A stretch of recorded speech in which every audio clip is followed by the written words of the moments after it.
ಈ ಕರ್ಮದ ಸ್ವಭಾವ ಹೇಗೆ ಅಂದರೆ, ಕರ್ಮವನ್ನ ಭೋಗಿಸುವಾಗ ಆ ಭೋಗಿಸುವ ಕಾಲದಲ್ಲೇನೆ ಕರ್ಮ ಮಾಡಬೇಕಾಗ್ತದೆ. ಕರ್ಮ ಮಾಡದೆ ಕರ್ಮವನ್ನು ಭೋಗಿಸಲಿಕ್ಕೆ ಸಾಧ್ಯ ಇಲ್ಲ. ಕರ್ಮ ಮಾಡಿಕೊಂಡು ಹಿಂದಿನ ಕರ್ಮ ಭೋಗಿಸಬೇಕು. ಸ್ತ್ರೀಯರಾಗಲಿ ಪುರುಷರಾಗಲಿ 14 ವರ್ಷ ದಾಟಿದ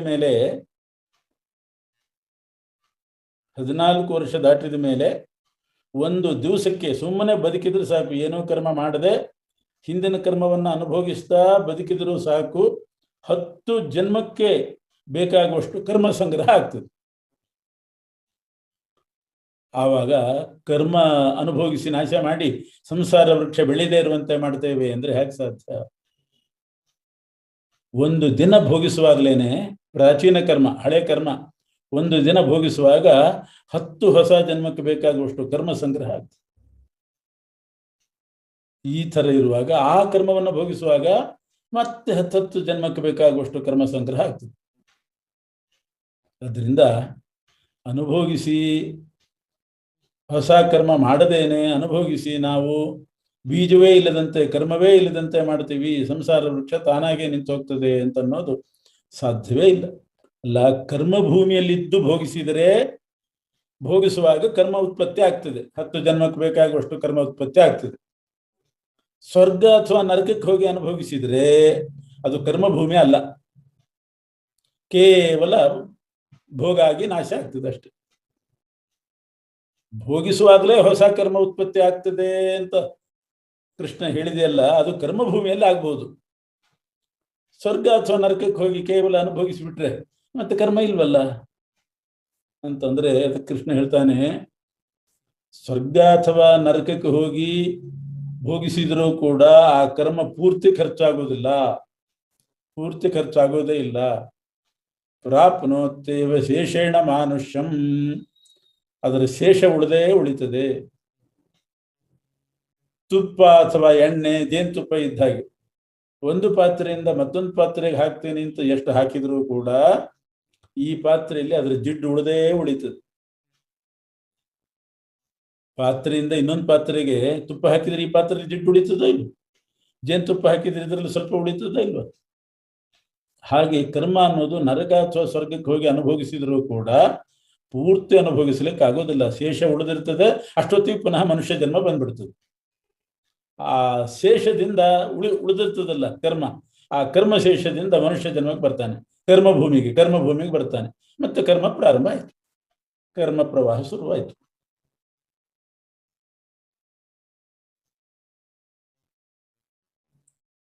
ಹಾಗಾದ್ರೆ ಮತ್ತೆ ಅರ್ಜುನ ಪ್ರಶ್ನೆ ಮಾಡ್ತಾನೆ, ಈಗ ನಿಷ್ಕಾಮ ಕರ್ಮಕ್ಕೆ ಫಲ ಇದೆಯೋ? ಇಲ್ಲ, ನಿಷ್ಕಾಮ ಕರ್ಮಕ್ಕೆ ಫಲ ಇಲ್ಲ. ಕರ್ಮ ಅಕರಣ, ಕರ್ಮ ಮಾಡದೆ ಸುಮ್ಮನೆ ಕೂತರೆ ಅದಕ್ಕೂ ಫಲ ಇಲ್ಲ. ಆದ್ರಿಂದ ಫಲ ಇಲ್ಲ ಅನ್ನೋದು ಎರಡಕ್ಕೂ ಸಮಾನ. ನಿಷ್ಕಾಮ ಕರ್ಮ ಮಾಡಿದರೂ ಫಲ ಇಲ್ಲ, ಯಾಕೆಂದ್ರೆ ಇವನಿಗೆ ಆಸೆನೇ ಇಲ್ಲ. ಕರ್ಮ ಮಾಡದೇ ಇದ್ರೂ ಫಲ ಸಿಗೋದಿಲ್ಲ. ಆದ್ರಿಂದ ನಿಷ್ಕಾಮ ಕರ್ಮ, ಕರ್ಮ ಅಕರಣ ಎರಡೂ ಸಮಾನವೇ ಆಯಿತು. ಎರಡೂ ಸಮಾನವಾದಾಗ ಮೋಕ್ಷಕ್ಕೋಸ್ಕರವಾಗಿ ನಿಷ್ಕಾಮ ಕರ್ಮ ಮಾಡು ಅಂತ ಯಾಕೆ ಹೇಳ್ತಿದ್ದೀನಿ? ಕರ್ಮ ಅಕರಣವೂ ಕೂಡ ಮೋಕ್ಷಕ್ಕೆ ಸಾಧನ ಆಗಬಹುದಲ್ಲ. ಈಗ ಸನ್ಯಾಸಾಶ್ರಮ ಇದೆ, ಸ್ವರ್ಗಾದಿ ರೂಪ ಸ್ವರ್ಗ ಸುಖ ಅಂತ ಫಲ ಅದಕ್ಕಿಲ್ಲ. ಕರ್ಮ ಅಕರಣ, ಕರ್ಮ ಮಾಡಲಿಲ್ಲ ಒಬ್ಬ, ಅವನಿಗೂ ಸ್ವರ್ಗ ಸುಖ ಇಲ್ಲ.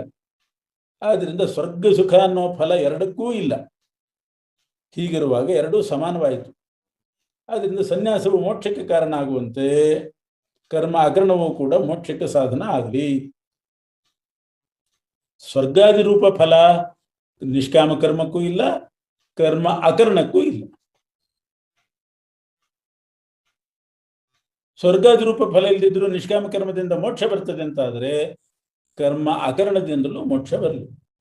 ಇದಕ್ಕೆ ಕೃಷ್ಣ ಉತ್ತರ ಕೊಡ್ತಾನೆ, ಕರ್ಮ ಅಕರಣದಿಂದ ಫಲ ಇಲ್ಲ, ನಿಷ್ಕಾಮ ಕರ್ಮದಿಂದಲೂ ಫಲ ಇಲ್ಲ, ಎರಡೂ ಸಮಾನ ಅಂತ ನೀನು ಭ್ರಮಿಸಬೇಡ. ನಿಷ್ಕಾಮ ಕರ್ಮಕ್ಕೆ ಫಲ ಇಲ್ಲ ಅಂತ ಹೇಳಿದ ಯಾರು? ಸ್ವರ್ಗಾದಿ ಸುಖರೂಪವಾದ ಫಲ ಇಲ್ಲ ಅಷ್ಟೇ ಹೊರತು ಅಂತಃಕರಣ ಶುದ್ಧಿ ಆಗ್ತದೆ, ಆ ಫಲ ಇದೆ. ಅದರ ಮೂಲಕ ಬ್ರಹ್ಮಜ್ಞಾನ ಆಗ್ತದೆ, ಬ್ರಹ್ಮಜ್ಞಾನದಿಂದ ಮೋಕ್ಷ ಆಗ್ತದೆ. ಇಂಥ ಫಲ ಇದ್ದೇ ಇದೆ.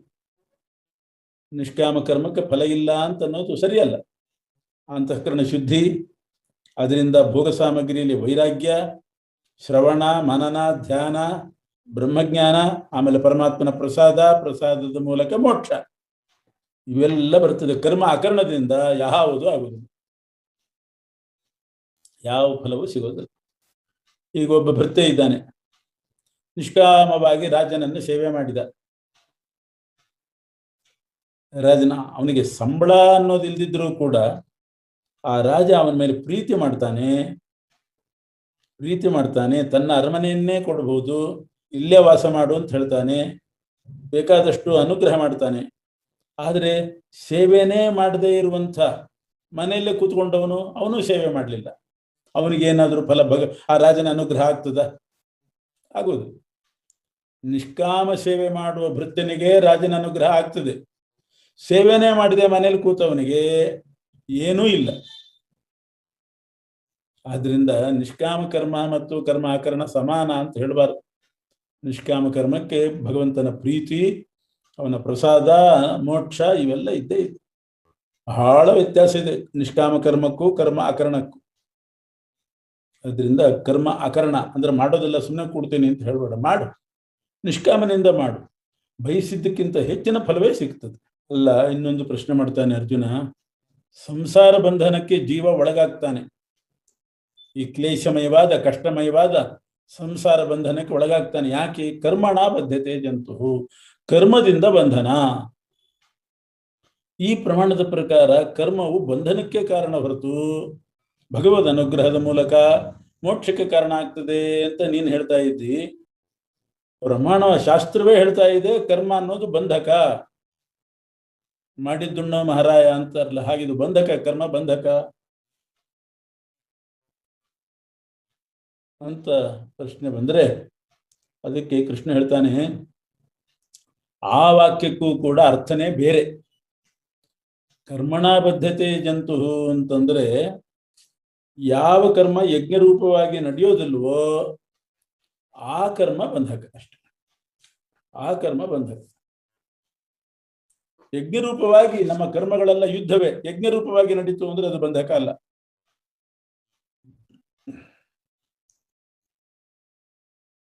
ಹಾಗಾಗಿ ಆ ವಾಕ್ಯಕ್ಕೆ ಅರ್ಥ ಬೇರೆ ಮಾಡಬೇಕು.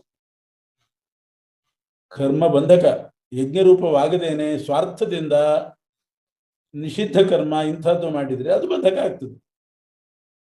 ಜೀವನವೇ ಒಂದು ಯಜ್ಞ.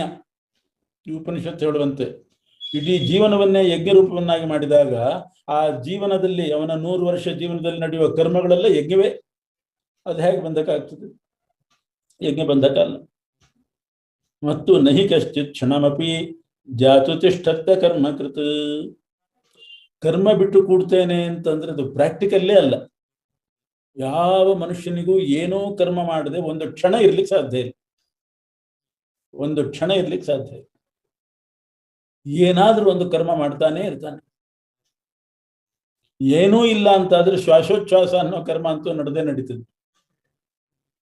ಊಟಕ್ಕೋಸ್ಕರ ಕರ್ಮ ಅಂತೂ ಮಾಡ್ಲೇಬೇಕಾಗ್ತದೆ. ವಿಹಿತವಾದ ಕರ್ಮ ಮಾಡದೇ ಇದ್ರು ತಿನ್ಲಿಕ್ಕೆ ಬೇಕಾದ ಕರ್ಮ ಅಂತೂ ಮಾಡ್ಲೇಬೇಕಾಗ್ತದೆ. ಆದ್ರಿಂದ ಕರ್ಮ ಮಾಡೋದಿಲ್ಲ ಅಂತನ್ನೋ ಮಾತೇ ಸರಿಯಲ್ಲ. ಕರ್ಮ ಮಾಡಲೇಬೇಕು. ಅದ್ರಲ್ಲಿ ವಿಹಿತವಾದ್ದನ್ನು ಮಾಡಿದ್ರೆ ಒಳ್ಳೇದು. ಮನಸ್ಸಿನಲ್ಲಿ ಮಾನಸಿಕ ಕರ್ಮಗಳು ನಡೀತಾ ಇರ್ತದೆ. ಹೀಗೆ ಕೃಷ್ಣ ಹೇಳಿದಾಗ ಅರ್ಜುನ ಮತ್ತೆ ಪ್ರಶ್ನೆ ಮಾಡ್ತಾನೆ, ಹಾಗಾದ್ರೆ ಯಾವುದು ಬಿಡ್ಲಿಕ್ಕೆ ಸಾಧ್ಯ ಇಲ್ಲವೋ ಅಷ್ಟು ಕೆಲಸ ಮಾಡ್ತೇನೆ. ಈಗ ಜೀವನ ಬದುಕಲಿಕ್ಕೆ ಬೇಕಾದ ಕರ್ಮ, ಶ್ವಾಸೋಚ್ಛ್ವಾಸ, ಊಟ, ಊಟಕ್ಕೆ ಬೇಕಾದ ಸಾಮಾನು ತರೋದು, ಅದೆಷ್ಟು ಬೇಕೋ ಅಷ್ಟು ಮಾಡ್ತೇನೆ. ಯುದ್ಧ, ಪಾಠ, ಪ್ರವಚನ ಇದೆಲ್ಲ ಯಾಕೆ ಮಾಡಬೇಕು? ಅದನ್ನು ಬಿಡ್ತೇನೆ. ಗುರುಗಳದ್ದು, ಹಿರಿಯರದ್ದು ಸೇವೆ ಅಂಥದ್ದೆಲ್ಲ ಬಿಟ್ಟರೆ ಆಯ್ತಲ್ಲ. ಎಷ್ಟು ಅನಿವಾರ್ಯವೋ ಅಷ್ಟು ಕರ್ಮ ಮಾತ್ರ ಮಾಡ್ತೇನೆ ನಾನು. ಉಳಿದಂತೆ ನಾನು ಯಾವ ಕರ್ಮನೂ ಮಾಡೋದಿಲ್ಲ ಅಂತಂದ್ರೆ ಅದಕ್ಕೆ ಕೃಷ್ಣ ಉತ್ತರ ಕೊಡ್ತಾನೆ, ಕರ್ಮ ಮಾಡದೆ ಅಂತಃಕರಣ ಶುದ್ಧಿ ಇಲ್ಲದೆ ಕರ್ಮ ಮಾಡಲಿಲ್ಲ ಅಂತ ಆದ್ರೆ, ವಿಹಿತ ಕರ್ಮ ಮಾಡಲಿಲ್ಲ ಅಂದ್ರೆ ಅಂತಃಕರಣ ಶುದ್ಧಿ ಆಗೋದಿಲ್ಲ. ಆದರೂ ಬಲಾತ್ಕಾರವಾಗಿ ನಾನು ಮೌನವ್ರತ ಮಾಡ್ತೇನೆ ಅಂತ ವಾಗೀಂದ್ರಿಯ, ಕೈಯಿಂದ ಏನೋ ಕೆಲಸ ಮಾಡೋದಿಲ್ಲ, ಎಷ್ಟು ಬೇಕು ಊಟ ಮಾತ್ರ ಮಾಡ್ತೇನೆ, ಬೇರೆ ಏನೋ ಮಾಡೋದಿಲ್ಲ, ಹೊಡೆಯೋದು ಬಡಿಯೋದು,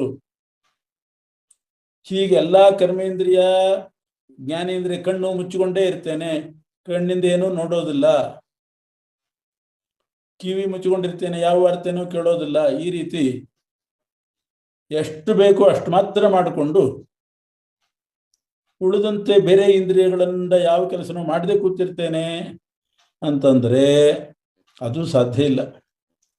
ಯಾಕೆಂದ್ರೆ ಕರ್ಮ ಮಾಡಲಿಲ್ಲ ಅಂತ ಆದ್ರೆ, ವಿಹಿತ ಕರ್ಮ ಮಾಡಲಿಲ್ಲ ಅಂತ ಆದ್ರೆ ಅಂತಃಕರಣ ಶುದ್ಧಿ ಆಗೋದಿಲ್ಲ, ಮನಸ್ಸು ಅಶುದ್ಧವಾಗಿ ಉಳ್ಕೋತದೆ. ಆವಾಗ ನಾವು ನಮ್ಮ ನಾಲಿಗೆ, ಕೈ, ಕಾಲು ಇವುಗಳನ್ನೆಲ್ಲ ಎಷ್ಟು ಭಾಷ್ಯೇಂದ್ರಿಯಗಳನ್ನ ನಿಗ್ರಹ ಮಾಡಿಟ್ರೂ ಕೂಡ ಮನಸ್ಸು ಮಾತ್ರ ತನ್ನ ಕೆಲಸ ಮಾಡ್ತಾನೇ ಇರ್ತದೆ. ಮನಸ್ಸು ಮಾತ್ರ ಮಾಡ್ತಾನೆ ಇರ್ತದೆ. ನಾನು ಇದನ್ನು ತಿನ್ನೋದಿಲ್ಲ ಅಂತ ಹಠ ಹಿಡಿದು ನಾಲಿಗೆಯನ್ನು ನಿಗ್ರಹ ಮಾಡಿ ಕೂತರೂ ಕೂಡ ಮನಸ್ಸು ತಿಂತಾ ಇರ್ತದೆ. ನಿಮ್ಮ ನಾಲಿಗೆ ತಿನ್ನಲಿಲ್ಲ ಅಷ್ಟೇ ಹೊರತು ಮನಸ್ಸು ತಿಂತದೆ. ಇದನ್ನು ನಾನು ಕುಡಿಯೋದಿಲ್ಲ ಅಂತ ಹಠ ಹಿಡಿದು ಕೂತರು ಮನಸ್ಸು ಕುಡಿತದೆ. ನೋಡೋದಿಲ್ಲ ಅಂತ ಕಣ್ಣು ಮುಚ್ಚಬಹುದು, ಮನಸ್ಸು ತೆರ್ಕೋತದೆ. ಕಣ್ಣು ಮುಚ್ಚಿದ್ರು ಮನಸ್ಸಿನಿಂದ ನೋಡ್ತಿರ್ತಾರೆ. ಒಂದು ಘಟನೆ ದೃಷ್ಟಾಂತವಾಗಿ ಕೊಡ್ತಿರ್ತಾರೆ. ಒಬ್ಬ ಆಸ್ತಿಕ ಅಂತ ಅನಿಸ್ಕೊಂಡವನು, ಇನ್ನೊಬ್ಬ ನಾಸ್ತಿಕ ಅಂತ ಅನಿಸ್ಕೊಂಡವರು ಒಂದ್ ಕಡೆ ಒಟ್ಟಿಗೆ ಪ್ರಯಾಣ ಮಾಡಿದ್ರಂತೆ. ದಾರಿಯಲ್ಲಿ ಮಳೆ ಶುರುವಾಯಿತು. ಮಳೆ ಬಂದಾಗ ಆ ಬೀದಿಯ ಪಕ್ಕದಲ್ಲೇ ನೋಡಿದ್ರು ಒಂದು ದೇವಾಲಯ ಇತ್ತಂತೆ. ಆಸ್ತಿಕ ಅಂತ ಅನಿಸ್ಕೊಂಡವನು, ನಾನು ದೇವಾಲಯಕ್ಕೆ ಹೋಗಿ ಅದ್ರೊಳಗೆ ನಿಂತ್ಕೋತೇನೆ, ಮಳೆ ನಿಲ್ಲೋ ತನಕ ದೇವಾಲಯದಲ್ಲಿ ಇರ್ತೇನೆ ಅಂತ ದೇವಾಲಯಕ್ಕೆ ಹೋದಂತೆ. ಆ ಬೀದಿಯ ಈ ಕಡೆ ಬದಿಯಲ್ಲಿ ಒಂದು ವೇಶ್ಯಾಗೃಹ, ಒಬ್ಬ ವೇಶ್ಯೆಯ ಮನೆ. ನಾಸ್ತಿಕ ಅಂತ ಅನಿಸ್ಕೊಂಡಂಥ ವ್ಯಕ್ತಿ, ನಾನು ಆ ವೇಶ್ಯಾಗೃಹಕ್ಕೆ ಹೋಗ್ತೇನೆ, ಅಲ್ಲಿ ನಾನು ಮಳೆ ನಿಲ್ಲೋ ತನಕ ಅಲ್ಲಿ ಸೇರ್ಕೋತೇನೆ ಅಂತ ಅವನು ಅಲ್ಲಿ ಹೋದನಂತೆ. ಆ ವೇಶ್ಯಾಗೃಹಕ್ಕೆ ಹೋದವನು ಕಾಲೇನೋ ವೇಶ್ಯಾಗೃಹಕ್ಕೆ ಹೋಗಿದೆ, ಆದರೆ ಮನಸ್ಸಿನಿಂದ ದೇವರನ್ನೇ ಚಿಂತನೆ ಮಾಡ್ತಿದ್ದಂತೆ. ಅವನು ದೇವಾಲಯಕ್ಕೆ ಹೋದ, ದೇವರ ಧ್ಯಾನ ಮಾಡ್ತಾ ಇರ್ತಾನೋ ಏನೋ, ನಾನು ಹಾಗೆ ಮಾಡ್ಲಿಲ್ವಲ್ಲ ಅಂತ ಅದು ಇವನಿಗೆ ಯೋಚನೆ. ದೇವಾಲಯಕ್ಕೆ ಹೋದವನು ಯೋಚನೆ ಮಾಡಿದ್ನಂತೆ, ಅಯ್ಯೋ ನಾನು ದೇವಾಲಯಕ್ಕೆ ಬಂದ್ಬಿಟ್ಟೆ, ಅವನಂಗೆ ವೇಶ್ಯಾಗೃಹಕ್ಕೆ ಹೋದ್ರೆ ನಾನು ಅಲ್ಲಿ ಸುಖ ಅನುಭವಿಸಬಹುದಾಗಿತ್ತು ಅಂತ ಇವನು ಅನ್ಕೊಂಡಂತೆ. ಇಂದ್ರಿಯ ಏನೋ ಈ ಕಡೆ ಹೋಗಿದ್ದೆ, ಆದ್ರೆ ಮನಸ್ಸು ಆ ಕಡೆ ಹೋಗಿದ್ದೆ. ಅವನದ್ದು ಇಂದ್ರಿಯ ಆ ಕಡೆ ಹೋಯ್ತು, ಮನಸ್ಸು ಈ ಕಡೆ ಬಂತು. ಎಲ್ಲ ಇಂದ್ರಿಯಗಳನ್ನ ನಿಗ್ರಹ ಮಾಡಿ ನಾನು ವಿಹಿತ ಕರ್ಮ ಮಾಡದೇನೆ ಇಂದ್ರಿಯಗಳನ್ನು ಮಾತ್ರ ನಿಗ್ರಹ ಮಾಡಿಕೊಂಡು ಕೊಡ್ತೇನೆ ಅಂದ್ರೆ ಅವನನ್ನು ಡಾಂಭಿಕ, ಮಿಥ್ಯಾಚಾರ ಅಂತಾರೆ. ಯಾಕೆಂದ್ರೆ ಮನಸ್ಸು ಹೋಗಿರ್ತದೆ, ಇಂದ್ರಿಯಗಳು ಹೋಗದಿದ್ರು ಮನಸ್ಸು. ಯಾಕೆಂದ್ರೆ ಮನಸ್ಸು ಶುದ್ಧ ಆಗಿಲ್ಲ. ಮನಸ್ಸು ಯಾಕೆ ಶುದ್ಧ ಆಗಿಲ್ಲ? ವಿಹಿತ ಕರ್ಮ ಮಾಡಿಲ್ಲ. ಆಯಾ ಆಶ್ರಮಗಳಿಗೆ, ಆಯಾ ವರ್ಣಗಳಿಗೆ ವಿಹಿತವಾದ ಕರ್ಮ ಮಾಡಿದರೆ ಮನಃಶುದ್ಧಿ. ಮನಃಶುದ್ಧಿ ಇಲ್ದೇನೆ ಬರೀ ಇಂದ್ರಿಯಗಳನ್ನ ನಿಗ್ರಹ ಮಾಡಿ ಕೂತ್ಕೊಂಡ್ರೆ ಏನು ಉಪಯೋಗ ಬಂತು? ಆದ್ರಿಂದ ಇಂದ್ರಿಯಗಳನ್ನ ಬಿಡಬೇಕು, ಮನಸ್ಸನ್ನ ತಡಿಬೇಕು. ಮನಸ್ಸನ್ನ ಬಿಟ್ಟು ಇಂದ್ರಿಯಗಳನ್ನು ಮಾತ್ರ ತಡೆದು ಕೂತ್ಕೊಂಡ್ರೆ ಅದೇನು ಉಪಯೋಗ ಇಲ್ಲ. ಅವನು ಡಾಂಭಿಕ, ಮಿಥ್ಯಾಚಾರ ಅಂತ ಅನಿಸ್ಕೋತಾನೆ. ಮನಸ್ಸೇ ಪ್ರಧಾನ. ಬಂಧ ಮೋಕ್ಷಗಳಿಗೆ, ಬಂಧನಕ್ಕೂ ಮತ್ತು ಮೋಕ್ಷಕ್ಕೆ ಮನಸ್ಸೇ ಪ್ರಧಾನ. ಅದನ್ನ ನಿಗ್ರಹ ಮಾಡಬೇಕಾದ್ರೆ ವಿಹಿತ ಕರ್ಮ ಮಾಡಲೇಬೇಕು. ಆವಾಗ ಮನಸ್ಸು ಶುದ್ಧಿ ಆಗ್ತದೆ. ನಾವು ಯಜ್ಞ ಮಾಡೋದಿಲ್ಲ, ಬದುಕಲಿಕ್ಕೆ ಎಷ್ಟು ಬೇಕೋ ಅಷ್ಟು ಮಾಡ್ತೀವಿ, ಬೆಳಿತೀವಿ, ಕೃಷಿ ಮಾಡ್ತೇವೆ, ಬೆಳಿತೇವೆ, ಧಾನ್ಯಗಳಿಂದ ಬೇಯಿಸಿ ಅನ್ನ ತಿಂತೇವೆ, ಉಸಿರಾಡ್ಕೊಂಡಿರ್ತೀವಿ ಅಷ್ಟೇ. ಯಜ್ಞ ಕುಂಡ ಹಾಕಿ, ಅಗ್ನಿ ಕುಂಡ ಹಾಕಿ, ಹೋಮ ಹವನ ಇದನ್ನೆಲ್ಲ ಯಾಕೆ ಮಾಡಬೇಕು? ಅದೇನು ಅನಿವಾರ್ಯ ಅಲ್ಲ. ಹಂಗೆಲ್ಲ ಕೇಳಬಾರ್ದು. ಯಾಕೆಂದ್ರೆ ಈಗ ಬದುಕಲಿಕ್ಕೆ ಎಷ್ಟು ಬೇಕೋ ಅಷ್ಟು ಮಾಡಬೇಕಾದ್ರೂ ಈ ಯಜ್ಞ ನಡಿಲೇಬೇಕಾಗ್ತದೆ. ಬದುಕಬೇಕಾದ್ರೆ ಕೃಷಿ ಮಾಡಬೇಕಲ್ಲ. ಕೃಷಿ ಮಾಡುವಾಗ ಭೂಮಿ ಉಳಬೇಕು, ಎಷ್ಟು ಕ್ರಿಮಿಕೀಟಗಳು ಸಾಯ್ತಾವೆ. ಆಮೇಲೆ ಆ ಕೊಯ್ಲು ಬಂದಾಗ, ಅಂದ್ರೆ ಬೆಳೆಗಳನ್ನ ತೆಗೆಯುವಾಗ ಅಲ್ಲಿ ಎಷ್ಟು ಕ್ರಿಮಿಕೀಟಗಳು ಸಾಯ್ತಾವೆ. ಧಾನ್ಯಗಳನ್ನ ಬೀಸುವಾಗ, ಕುಟ್ಟುವಾಗ, ಬೇಯಿಸುವಾಗ, ಹುರಿಯುವಾಗ ಆವಾಗ ಎಷ್ಟು ಕ್ರಿಮಿಕೀಟಗಳು ಸಾಯ್ತದೆ. ಇದೆಲ್ಲ ಹಿಂಸೆ ಆಯ್ತೋ ಇಲ್ವೋ? ಇದನ್ನೆಲ್ಲ ಮಾಡದೇನೆ ಈ ಊಟ ಶ್ವಾಸೋಚ್ಛ್ವಾಸಕ್ಕೆ ಎಷ್ಟು ಬೇಕೋ ಅಷ್ಟು ಮಾಡ್ಕೊಂಡಿರ್ತೇನೆ ಅಂತ ಹೇಳಲಿಕ್ಕೆ ಆಗ್ತದ? ಅಷ್ಟು ಮಾಡಬೇಕಾದ್ರೂ, ಶ್ವಾಸೋಚ್ಛ್ವಾಸ ಮಾಡಬೇಕಾದ್ರೂ ಊಟ ಮಾಡಬೇಕು. ಊಟ ಮಾಡಬೇಕಾದ್ರೆ ಈ ಹಿಂಸೆ ನಡೀತದೆ, ಪಾಪ ಬಂದೇ ಬರ್ತದೆ. ಆವಾಗ ಮನಸ್ಸು ಶುದ್ಧಿ ಆಗೋದು ಹೇಗೆ? ಅದರಿಂದ ಇಂಥ ಪಾಪ ಪರಿಹಾರಕ್ಕೆ ಯಜ್ಞ ಅಂತ ಮಾಡಲೇಬೇಕು. ಪ್ರಾಯಶ್ಚಿತ್ತ ರೂಪವಾಗಿ ಯಜ್ಞಗಳನ್ನು ವಿಧಾನ ಮಾಡಿದ್ದಾರೆ. ಆದ್ದರಿಂದ ಯಜ್ಞ ಮಾಡಲೇಬೇಕು.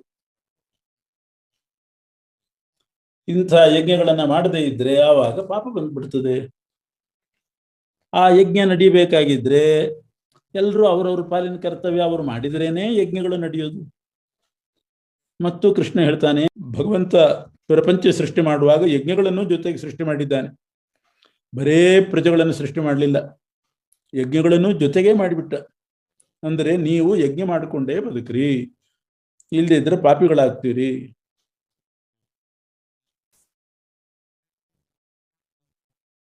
ಈ ಯಜ್ಞಗಳಿಂದ ಪ್ರಸನ್ನರಾದ ದೇವತೆಗಳು ನಿಮ್ಮ ಅಭಿಷೇಕ ಕೊಡ್ತಾರೆ. ಆದ್ರಿಂದ ನೀವೇನು ತಿಂತೀರಿ ಮಾಡ್ತೀರಿ ಅದನ್ನ ದೇವತೆಗಳೇ ಕೊಡೋದು.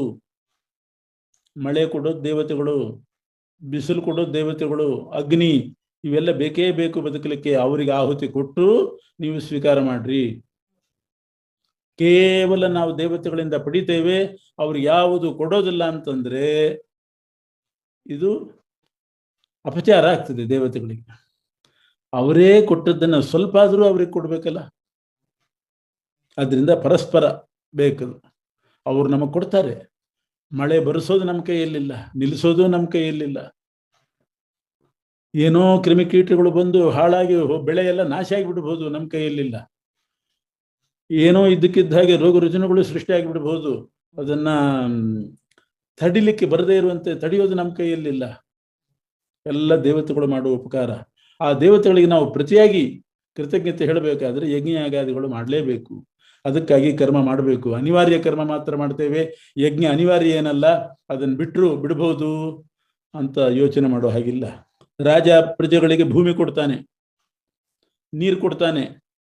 ಸರ್ಕಾರ ಭೂಮಿ ನೀರು ಎಲ್ಲ ವ್ಯವಸ್ಥೆ ಮಾಡ್ತದೆ, ಓಡಾಡ್ಲಿಕ್ಕೆ ರೋಡ್ ವ್ಯವಸ್ಥೆ ಮಾಡ್ತದೆ. ಅದಕ್ಕೆ ಟ್ಯಾಕ್ಸ್ ಕಟ್ಟಬೇಕಲ್ಲ. ಟ್ಯಾಕ್ಸ್ ಕಟ್ಟದೆ ಹೋದ್ರೆ ಅಪರಾಧ ಆಗ್ತದೆ. ಆದ್ದರಿಂದ ನಾವು ಸರ್ಕಾರದಿಂದ ಪಡೆದ ಮೇಲೆ ಸರ್ಕಾರಕ್ಕೆ ಟ್ಯಾಕ್ಸ್ ಕಟ್ಟಬೇಕು. ಹಾಗೆ ಭಗವಂತನಿಂದ ನಾವು ಸೌಲಭ್ಯ ಪಡೆದ ಮೇಲೆ ಅವನಿಗೆ ಆಹುತಿ ಕೊಡಲೇಬೇಕು, ದೇವತಾರಾಧನೆ ಮಾಡಲೇಬೇಕು. ಮಾಡಲಿಲ್ಲ ಅಂತಂದ್ರೆ ಅವನು ಕಳ್ಳನಿಗೆ ಆಗುವ ಶಿಕ್ಷೆ ಅವನಿಗೆ ಆಗ್ತದೆ. ಅದರಿಂದ ಯಜ್ಞ ಮಾಡಿ, ಯಜ್ಞ ಶಿಷ್ಟವಾದದ್ದನ್ನೇ ತಿನ್ನಬೇಕು. ದೇವತೆಗಳಿಗೆ ಸಮರ್ಪಣೆ ಮಾಡಿ ಉಳಿದದ್ದನ್ನೇ ತಿನ್ನಬೇಕು. ಅದು ಅಮೃತಕ್ಕೆ ಸಮಾನ. ಆದರೆ ಅದು ಒಬ್ಬೊಬ್ಬರಿಗೆ ಒಂದೊಂದು ಥರ ಇದೆ. ಗೃಹಸ್ಥರಾದವರು ಯಜ್ಞಾದಿಗಳನ್ನು ಮಾಡಬೇಕು. ಸನ್ಯಾಸಿಗಳಾದವರು ಅಭಯ ಪ್ರದಾನ, ಶಾಸ್ತ್ರಾಧ್ಯಯನ, ಪ್ರವಚನ ಇದು ಅವರಿಗೆ. ತಪಸ್ಸು ಇದೆಲ್ಲ. ಬ್ರಹ್ಮಯಜ್ಞ ಅಂದರೆ ವೇದಾಧ್ಯಯನ, ಪಿತೃಯಜ್ಞ ಶ್ರಾದ್ದಾದಿಗಳು, ಅತಿಥಿ ಸತ್ಕಾರ, ದೇವತೆಗಳಿಗೆ ಆಹುತಿ ಕೊಡೋದು, ಪ್ರಾಣಿಗಳಿಗೆ ಬಲಿ ಕೊಡೋದು, ಇವೆಲ್ಲ ಮಾಡಬೇಕು. ಶ್ರಾದ್ದಾದಿಗಳಿಂದ ಪಿತೃಗಳಿಗೆ ಪ್ರೀತಿ ಆಗ್ತದೆ. ಬ್ರಹ್ಮಯಜ್ಞದಿಂದ ಋಷಿಗಳಿಗೆ ಪ್ರೀತಿ, ಪಿತೃಗಳಿಂದ ಋಷಿಗಳಿಂದ ಎಲ್ರಿಗೂ ನಮಗೆ ಋಣ ಇದ್ದೇ ಇದೆ. ಮನುಷ್ಯರ ಋಣ ಇರ್ತದೆ. ಅದಕ್ಕೆ ಅತಿಥಿ ಸತ್ಕಾರ ಇತ್ಯಾದಿಗಳನ್ನು ಮಾಡಿ ಪರಸ್ಪರ ಮನುಷ್ಯರು ಪ್ರೀತಿಯಿಂದ ಇರಲಿಕ್ಕೆ ಕಾರಣ ಆಗ್ತದೆ. ಹಾಲು ಕೊಡ್ತಕ್ಕಂಥ ಪ್ರಾಣಿಗಳಿದ್ದಾವೆ, ಗೊಬ್ಬರ ಕೊಡ್ತಕ್ಕಂಥ ಪ್ರಾಣಿಗಳಿದ್ದಾವೆ. ಆ ಪ್ರಾಣಿಗಳಿಗೂ ಕೂಡ ನಾವು ಆಹಾರ ಹಾಕಬೇಕು. ಬ್ರಹ್ಮಚಾರಿಯಾದವನು ವೇದಾಧ್ಯಯನ ಮಾಡೋದು, ಗುರುಕುಲ ವಾಸ ಮಾಡೋದು, ಗುರು ಸೇವೆ, ವಾನಪ್ರಸ್ಥಾಶ್ರಮಗಳು, ಅರಣ್ಯದಲ್ಲಿ ಇದ್ದುಕೊಂಡು ತಪಸ್ಸು ಮಾಡಬೇಕು. ಅದರಿಂದ ಧರ್ಮ ಉತ್ಪತ್ತಿ. ಹೀಗೆ ನಾನಾ ರೀತಿಯಾಗಿರ್ತಕ್ಕಂಥ ಯಜ್ಞಗಳಿದೆ. ಅದನ್ನು ಮಾಡ್ತಾ ಇದ್ದರೆ ಆವಾಗ ಅಂತಃಕರಣ ಶುದ್ಧಿಯಾಗಿ ನಮಗೆ ಪಾಪ ಪರಿಹಾರ ಆಗ್ತದೆ. ಅದರಿಂದ ಘೋರವೋ ಸೌಮ್ಯವೋ ಅದನ್ನು ನೋಡಬಾರದು. ಯಾರ ಪಾಲಿಗೆ ಏನಿದೆಯೋ ಅದನ್ನು ಮಾಡ್ತಾ ಹೋಗ್ಬೇಕು. ಮತ್ತೆ ಕೃಷ್ಣ ಇನ್ನೊಂದು ಹೇಳ್ತಾನೆ, ಕರ್ಮವನ್ನ ಪ್ರತಿಯೊಬ್ಬರೂ ಕೂಡ ಮಾಡಲೇಬೇಕು. ಮಾಡದೇ ಇದ್ರೆ ಜಗಚ್ಚಕ್ರವೇ ತಿರುಗೋದಿಲ್ಲ. ಜಗಚ್ಚಕ್ರ ನಿಂತು ಹೋಗಿಬಿಡ್ತದೆ. ಜಗಚ್ಚಕ್ರ ತಿರುಗ್ತಾ ಇದ್ರೆ ಎಲ್ಲರೂ ಬದುಕ್ತಾರೆ. ಆ ಜಗಚ್ಚಕ್ರವೇ ನಿಂತು ಹೋಗಿಬಿಟ್ರೆ ಏನದು ಜಗಚ್ಚಕ್ರ? ಒಂದು ಅದ್ಭುತವಾದ ಕಲ್ಪನೆ ಕೊಡ್ತಾನೆ. ಏನದು ಜಗಚ್ಚಕ್ರ ಅಂದ್ರೆ ಅನ್ನದಿಂದ ಮನುಷ್ಯನ ಬದುಕು, ಮತ್ತು ಅನ್ನವು ವಿಕಾರವಾಗಿ ರಕ್ತವಾಗಿ ಅದರಿಂದ ಪ್ರಾಣಿಗಳ ಉತ್ಪತ್ತಿ. ಅಂದ ಪ್ರಾಣಿಗಳ ಉತ್ಪತ್ತಿ, ಮನುಷ್ಯರ ಉತ್ಪತ್ತಿ ಮತ್ತು ಬದುಕು ಎರಡಕ್ಕೂ ಅನ್ನ ಬೇಕು. ತಂದೆ ತಾಯಿಗಳು ತಿಂದ ಅನ್ನದಿಂದಲೇನೆ ಮನುಷ್ಯ ಹುಟ್ಟೋದು. ಅದು ವಿಕಾರವಾಗಿ ರಕ್ತವಾಗಿ ವಿಕಾರವಾಗಿ ಅದರಿಂದಲೇ ಹುಟ್ಟೋದು. ಹುಟ್ಟಿದ ಮೇಲೆ ಬದುಕಲಿಕ್ಕೂ ಅನ್ನ ಬೇಕು. ಅಂತೂ ಅನ್ನದಿಂದ ಪ್ರಾಣಿಗಳ ಉತ್ಪತ್ತಿ ಬದುಕು. ಮನುಷ್ಯರು ಬದುಕಬೇಕಾದ್ರೆ, ಹುಟ್ಟಬೇಕಾದ್ರೆ ಅನ್ನ ಬೇಕು. ಅನ್ನಕ್ಕೆ ಮೋಡ ಬೇಕು. ಮೋಡ ತಯಾರಾಗಿ ಮಳೆ ಬಂದು ಬೆಳೆ ಬಂದ್ರೆ ಅನ್ನ. ಹಾಗಾಗಿ ಬದುಕಲಿಕ್ಕೆ ಅನ್ನ ಬೇಕು, ಅನ್ನಕ್ಕೆ ಮೋಡ ಬೇಕು. ಮೋಡ ತಯಾರಾಗಲಿಕ್ಕೆ ಯಜ್ಞ ಬೇಕು. ಯಜ್ಞದ ಧೂಮವೇ ಆಕಾಶಕ್ಕೆ ಹೋಗಿ ಮೋಡ ಆಗೋದು.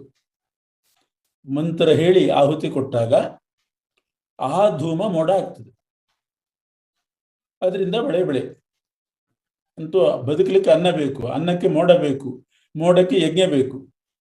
ಯಜ್ಞ ನಡಿಬೇಕಾದ್ರೆ 4 ವರ್ಣದವರು ಕರ್ಮ ಮಾಡಬೇಕು. ಅವರವ್ರ ಕರ್ಮ ಮಾಡಬೇಕು.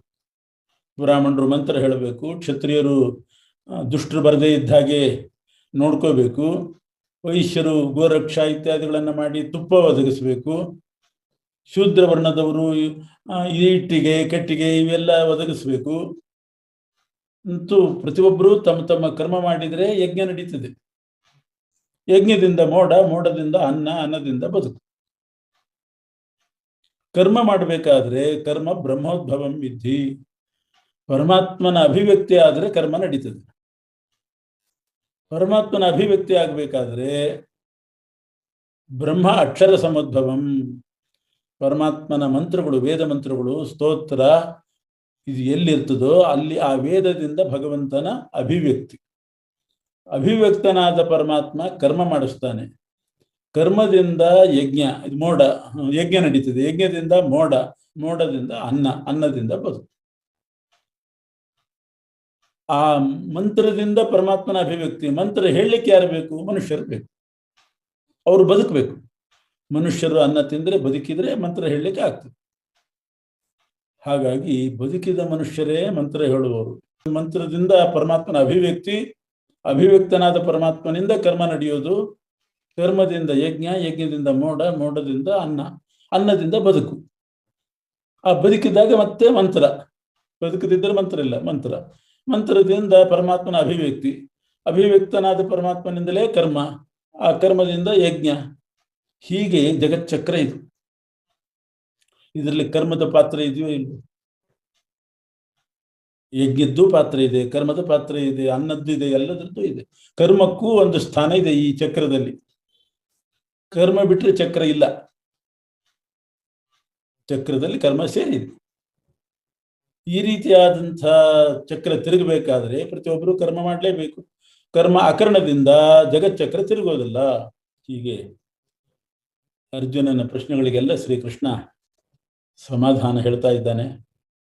ಶ್ರೀಕೃಷ್ಣ ಅರ್ಜುನನಿಗೆ ಜಗಚ್ಚಕ್ರದ ವಿವರಣೆಯನ್ನು ನೀಡಿ, ಆ ಜಗಚ್ಚಕ್ರದಲ್ಲಿ ಸೇರಿದಂತಹ ಯಜ್ಞವನ್ನ ನೀನು ಮಾಡಲೇಬೇಕು. ಕರ್ಮ, ಯಜ್ಞ, ಕರ್ಮ ಇವೆಲ್ಲವೂ ಜಗಚ್ಚಕ್ರದಲ್ಲಿ ಸೇರಿದೆ. ಆ ಕರ್ಮವನ್ನು ನೀನು ಮಾಡಲೇಬೇಕು.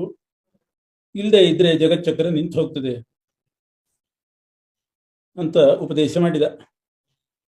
ಆ ಜಗಚ್ಚಕ್ರ ಯಾವುದು ಅನ್ನೋದನ್ನು ಹೇಳಿದ್ದಾನೆ. ಪ್ರಾಣಿಗಳ ಬದುಕಿಗೆ ಅನ್ನ ಬೇಕು, ಅನ್ನಕ್ಕೆ ಮೋಡ ಬೇಕು, ಮೋಡಕ್ಕೆ ಯಜ್ಞ ಬೇಕು, ಯಜ್ಞಕ್ಕೆ ಕರ್ಮ ಬೇಕು, ಕರ್ಮ ಮಾಡಲಿಕ್ಕೆ ಪರಮಾತ್ಮನ ಅಭಿವ್ಯಕ್ತಿ ಆಗಬೇಕು, ಭಗವಂತನ ಅಭಿವ್ಯಕ್ತಿಗೆ ವೇದಗಳು ಬೇಕು, ವೇದಗಳನ್ನು ಅಧ್ಯಯನ ಮಾಡುವವರು ಮನುಷ್ಯರು, ಅವರಿಗೆ ಆಹಾರ ಇದ್ರೆ ಅಧ್ಯಯನ ಆಗ್ತದೆ, ಆಹಾರ ಬೇಕು, ಅವರ ಆಹಾರಕ್ಕೆ ಅನ್ನ ಬೇಕು, ಅನ್ನಕ್ಕೆ ಮೋಡ ಬೇಕು. ಹೀಗೆ ಜಗಚ್ಚಕ್ರ. ಆದ್ರಿಂದ ಯಾರು ಜಗಚ್ಚಕ್ರ ನಡಿಲಿಕ್ಕೆ ತಮ್ಮ ಪಾತ್ರ ನಿರ್ವಹಣೆ ಮಾಡೋದಿಲ್ಲ ಅಂಥವ್ರ ಜೀವನವೇ ವ್ಯರ್ಥ ಆಗಿಬಿಡ್ತದೆ. ಇದರಿಂದ ಈ ಜಗಚ್ಚಕ್ರದ ವಿವರಣೆಯಿಂದ ಯಜ್ಞದ ಪ್ರಾಧಾನ್ಯ ಏನು ಅಂತ ಅನ್ನೋದು ಗೊತ್ತಾಯ್ತು. ಕೆಲವರು ಪ್ರಶ್ನೆ ಮಾಡಬಹುದು, ಯಜ್ಞ ಯಾಕೆ ಮಾಡಬೇಕು? ಸುಮ್ಮನೆ ತುಪ್ಪವನ್ನು ಅನ್ನವನ್ನು ಬೆಂಕಿಗೆ ಹಾಕೋದ್ರಿಂದ ಏನು ಉಪಯೋಗ?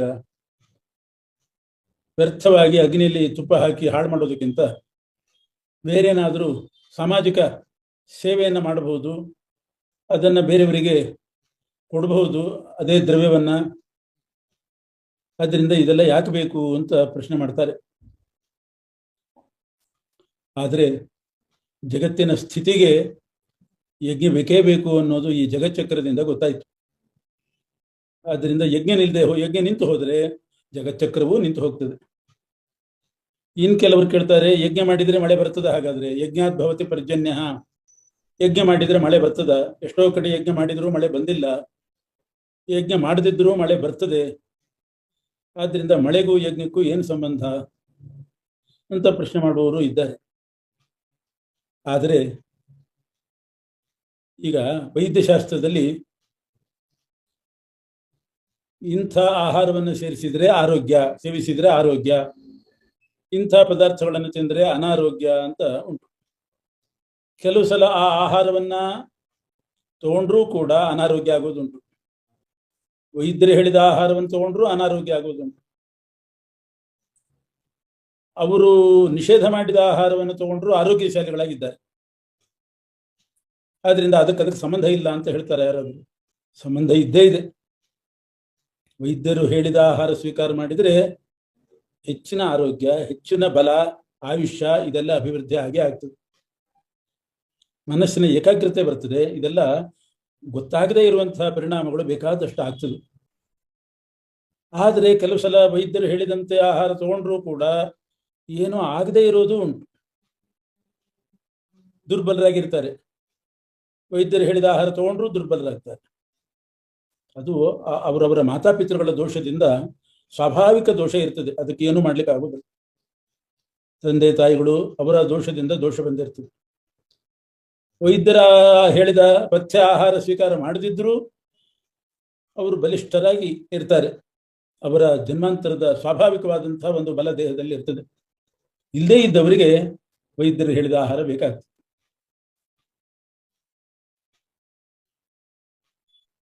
ಹಾಗೆ ಪ್ರಕೃತದಲ್ಲಿಯೂ ಕೂಡ ಯಜ್ಞಯಾಗಾದಿಗಳನ್ನ ಮಾಡಿದರೆ ಅದರಿಂದ ಮಳೆ ಬಂದೇ ಬರ್ತದೆ. ಮಳೆ ಬರದೇ ಇದ್ರೆ ಸರಿಯಾಗಿ ಮಾಡಿಲ್ಲ ಅಂತ ಅರ್ಥ, ಅಥವಾ ಅವರ ಪಾಪಕರ್ಮಗಳು ಪ್ರಬಲವಾಗಿರ್ತದೆ ಅಂತ ಅರ್ಥ.